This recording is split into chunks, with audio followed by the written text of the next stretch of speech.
What's good, y'all? It's time for Bill Talks Ball. I wanted to rap with y'all about this, about these two games that came on last night. Listen, let me tell you something. I could sum up my thoughts like this: is that last night was a tale of two cities, right? In a lot of ways, it was a tale of two conferences. Listen, y'all have heard me say this about basically every sports league that I cover, which is only two, and that there is an illusion of parity, in my opinion. What I mean by that is that the NFL, I'm just using this as an allegory, don't get me twisted.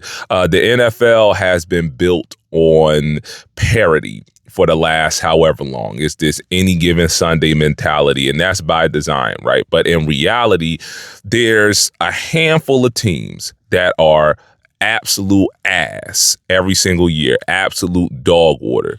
Then on the other hand, you got a handful of very obvious elite tier contenders that you expect that they're going to be in the final scrum getting it in. And then right in the middle, you got this big ass bell curve where pretty much between half and 2/3 of the rest of the league lie. And so the NBA has pretty much been that for the really forever.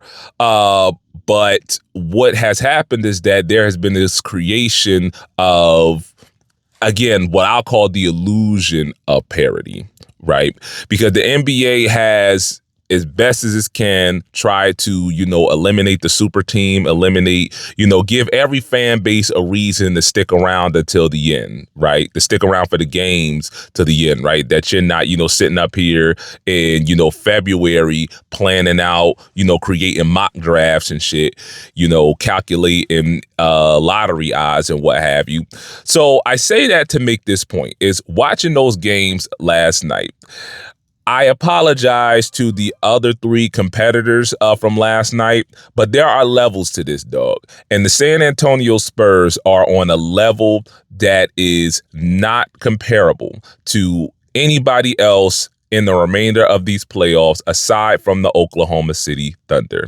And that is how and why we got the result that we did last night in the late game. And just watching that Eastern Conference semifinal game between Detroit and Cleveland, all I'm sitting there and saying to myself is there are very, very obvious flaws to these two very good teams that are far too easy to exploit by whoever or not whoever, by who they are going to play in the next round, being the New York Knicks. And even the New York Knicks are not quite at the level. Now, I'm not going to tell you it's going to be a dog walk, but what I will say is that I will genuinely be disappointed. I won't necessarily say that I'll be, shocked, because anything can happen in the playoffs, right? But my expectation, I am going into these finals when they happen with the full expectation that whoever winds up coming out of the Western Conference is going to go home with the Larry O'Brien trophy. Maybe not in, a sweep or a 5-game series or whatever, but I fully expect that either one of the Oklahoma City Thunder or the San Antonio Spurs is going to go home with that trophy. And we will know whether this is the birth of the Oklahoma City dynasty, or if we are living in the age of at least West Coast parity, where we have these two juggernauts going back and forth. And yes, I did say too, I'm not including the Timberwolves in this discussion for right now, and I will get to why in a bit, even though I do think that if some things change, then they can be up there as well. But anyway, let's get to the first game of the night, which was Detroit Cleveland. I have predicted before that I believe that Detroit was going to wind up taking this series, but I said they would do it in 6. I guess they got to do it in one extra game because, Cleveland decided to finally win a road game when it mattered most. You understand what I'm saying? And like I said before, I believe that a big part of that was because of the absence of Duncan Robinson, and y'all saw that last night. Duncan Robinson just contributes some things that No disrespect to Janice, but he can't, Duncan Robinson gives you rebounding. He gives you jump shooting. I think he dropped like 4 threes or something like that, whatever the case may be. So yeah, they were missing that. And also Jalen Duren, finally, all-star. That is the first time all-star Jalen Duren right there. That is, I saw Bull, you feel me, was feeling himself. He hit that crossover and cut down the middle of the lane into the painted area with his tongue out and laid that ball in so nicely, so softly, so buttery. He was feeling himself last night. And I said, that's what you need right there. That's what you need from who is on paper supposed to be your second best player. That is what you need. Because what y'all saw last night, that is Detroit Pistons basketball. Second effort, hustle plays, scoring off of defense, scoring off of turnovers. That's how you do that. Forcing difficult shots. You understand what I'm saying?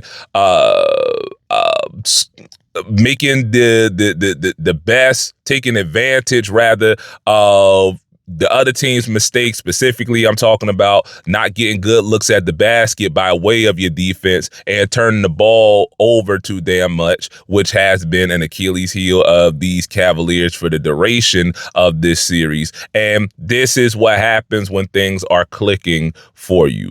Asar Thompson, man, is a demon, dog. Let me tell you something. Asar Thompson, I believe they said, D Wade said last night on the broadcast, that one volleyball spike of a block. Listen, I'm saying, as somebody who at one point, Kenyon Martin was my favorite player in the league. That should show you how old I am. Kenyon Martin was my favorite player at one point. And yes, most of that was Shay's pre-knee injury, Kenyon Martin, before, his knees decided to just give up on him and say, so long and thanks for all the fish. One of the, greatest what if stories that I could think of is what would Kenyon Martin have been if not for the injuries, right?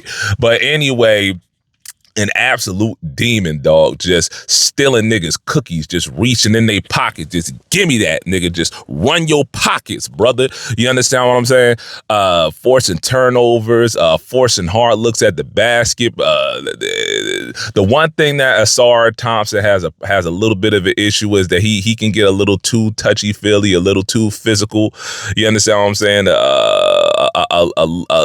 Just a pull back on it a little bit so that you don't foul out rather the game, young brother. But listen, I'm telling y'all like this. This is the reason why I believe that Detroit will win this series. It's because of the way that they play basketball. It's that they play an effort minded game, a hustle minded game, a second opportunity. There was one sequence where I forget who it was at the free throw line, missed both free throws, but they wound up getting the offensive board and then scoring. If I'm not mistaken, I think they scored a 3. No, they didn't score the 3, but they did wind up getting my memory fails me right now, but I believe it was 2 free throws that were missed. They wound up getting the offensive board and they either scored or they went to the free throw line and got the 2 back anyway. That's Detroit Pistons basketball right there. If you've watched them throughout the course of the season, you understand what I'm saying? Shout out to Karis LeVert putting in work from off the bench. Shout out, you feel me, to the bench guys, to the role players putting in work. But again, like I said, Cade Cunningham, because Cade, you feel me, didn't have the greatest scoring night last night. He took like 20 shots and scored 19 points off of it, but he gave you other things. He gave you energy. He gave you defensive effort. You understand what I'm saying? He drew attention to himself to be able to open up looks and open up lanes for other guys. And that's what you need from your 1A player, right? I think that was a big part of getting Jalen Duren going, is the attention that Cade was getting. And this now brings me to the Cleveland Cavaliers, right? Listen, I'm not going to hold y'all. I don't know if I said this before, but I have never been the biggest believer in Donovan Mitchell. And last night was a big reason for why. Or last night, I'll say, was an example of why I've never been a big Donovan Mitchell believer. Do I believe that he can be a quality second option, second superstar on a championship caliber team? Yeah, most definitely. But there are flaws to Mitchell's game that when he is not putting ball in hoop, that's the main issue with Donovan Mitchell, is that his game centers around putting ball in hoop, is scoring points. When he is not doing that, or when the defense is making it so that he cannot do that, you saw last night you had guys that, that matched up well with him. If he wasn't getting double teamed, even when he was getting, one-on-one looks, there were, big, long, strong guys who aren't letting him get to the basket. So now he got to shoot jump shots. You understand? And Donovan Mitchell is not the greatest jump shot shooter in the world. You understand what I'm saying? And when his shot is not falling, when he's not putting ball in hoop, what else does Donovan Mitchell do on an elite level besides put ball in hoop? You feel me? It ain't defending. It ain't playmaking. It ain't passing, right? So if you're not putting ball in hoop, then you're stuck in the mud, and now the whole team suffers. You understand what I'm saying? Because even when you're drawing all that attention to yourself, you can now, if you make the proper read, you can dump the ball off. Now we got to respect the fact that, there's open guys all over the floor. We got to respect the fact that, you done gave the ball up to Evan Mobley. You done gave the ball up to James Harden. You done gave the ball up to Jared Allen or to Max Strus or whoever. We got to respect that, but you can't find them. You can't see them. The only thing that you can see is your own shot. And again, when it's not falling, not everybody else, standing around with their thumb up their behind. You understand what I'm saying? So Donovan Mitchell, aside from that one game when he went off, and y'all see exactly what I'm saying, when he went off for 38, 39 points in the second half, the Cavaliers look like world beaters. But when he's not able to do that, now they wind up almost nearly getting dog walked out of the building on their own floor, right? James Harden, it's wild because James Harden was the best player for the Cavs last night, which is an absolute wild thing to consider, to think about when you consider that once again, for the I don't know how many times it has happened now in the course of his career, had 6 made field goals and 8 turnovers.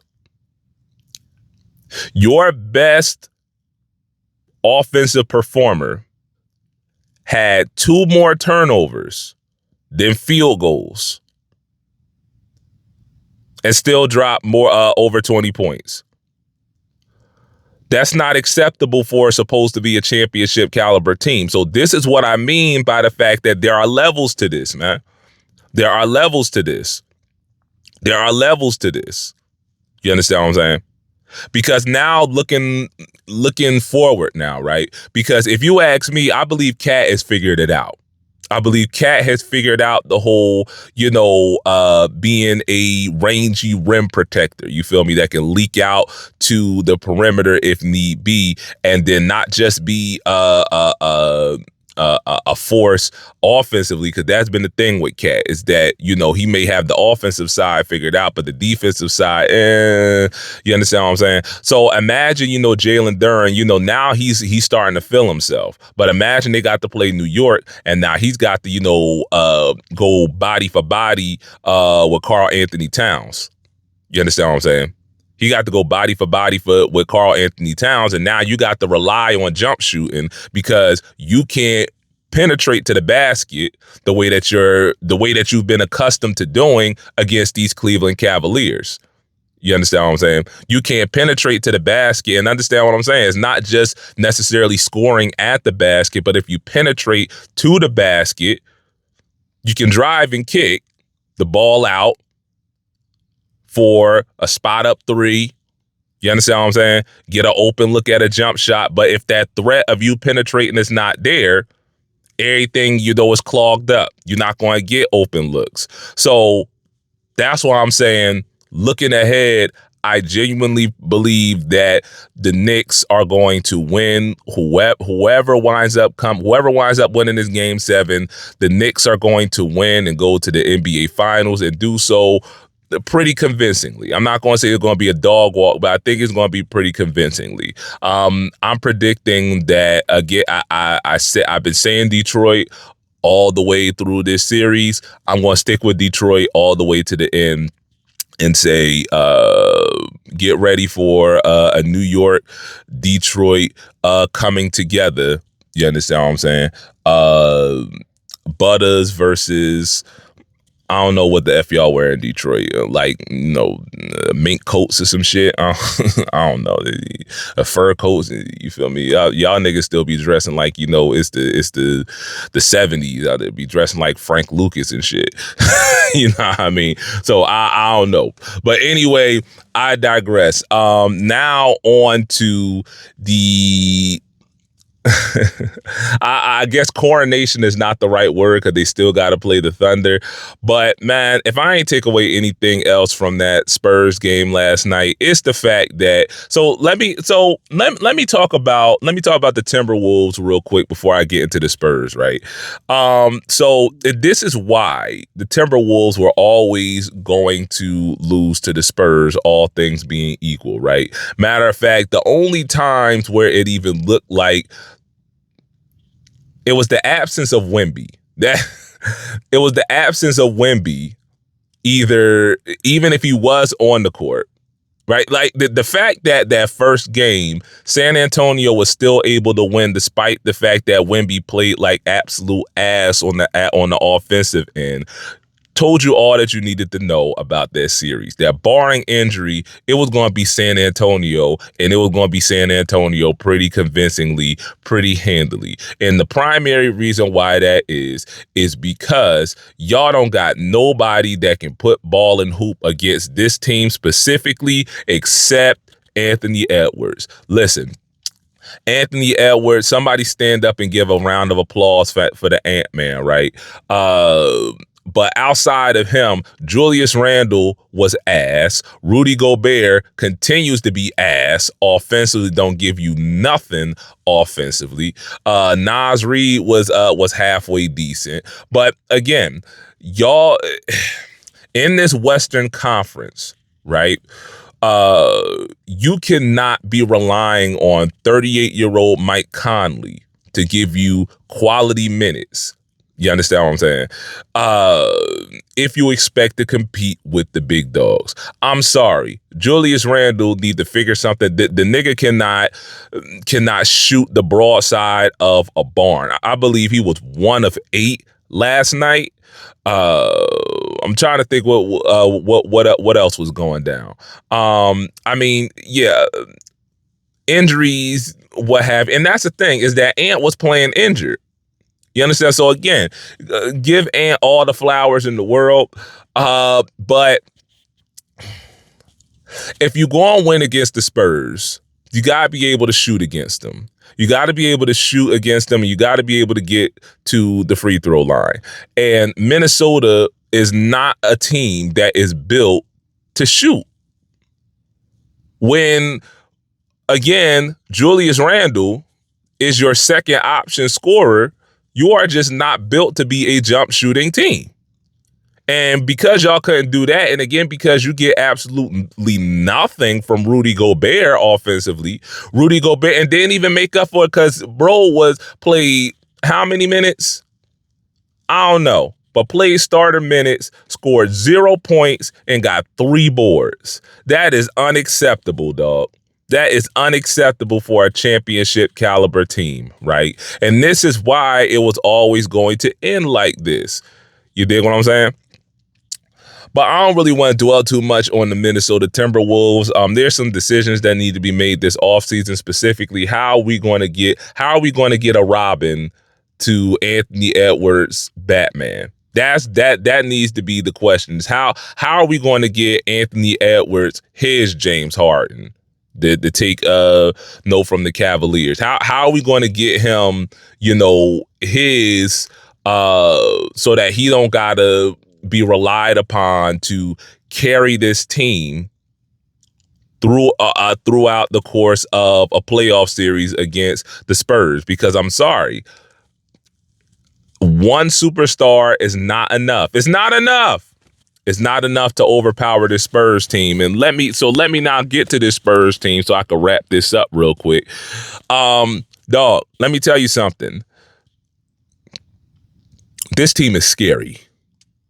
And not just for this year. The core of Stephon Castle and Dylan Harper, who I keep forgetting is a rookie. The core of Stephon Castle, Dylan Harper, and Victor Wembanyama. And then you add, Champagnie to that. You know what I'm saying? You add Vassell onto that. This team is set up to be a problem for years and years to come. Somebody has said, because took issue with the fact that I said this is a completely different team with Wemby on the floor. I wasn't talking about the fact, and this is what makes them scary. I wasn't talking about the fact that, insofar as their efficacy. You dig what I'm saying? I was talking about stylistically, they're a different team with Wemby off the floor. You understand what I'm saying? With Wemby on the floor, they don't have to. When Wemby is off the floor, what they do is they want to hurry up and score in transition, make you pay for making mistakes, and which they often do. And they shoot a lot more when he's off the floor, right? But and they pressure you because they know with Wemby off the floor, they know that they don't have that same type of rim protection. So what they do is they smother you and they pressure you. You understand what I'm saying? They not literal pressure defense, but y'all understand what I'm saying. They are like gnats. You understand what I'm saying? Just constantly, just annoying, just forcing you to take shots that you don't want to, just forcing you. You understand what I'm saying? You don't even get an opportunity to even try to get to the basket many times. Whereas when Wemby is on the floor, just the threat of him being there, Wemby don't even got to touch the ball, but just, his big, alien body just alters shots just enough at the basket that it makes you not want to do that. You understand what I'm saying? So now you can play a little more zone. You understand what I'm saying? Instead of, manning up on dudes, right? So I was talking about stylistically, right? But that's the thing that makes them so scary, is that with or without Victor Wembanyama, this is a quality team. I won't necessarily say championship caliber, but this is a quality basketball team with Victor Wembanyama on the floor, who I'm gonna go ahead and say is the best basketball player on the planet right now. Right? They're on a whole nother level. And y'all saw that on full display last night. When things are clicking, when things are rolling, they're on a level that is comparable to nobody else in this conference and perhaps in this league than the Oklahoma City Thunder. So I'm looking forward to that series. And we're going to see what the end is going to be with this East Coast thing. But yeah, there y'all have it. Deuces.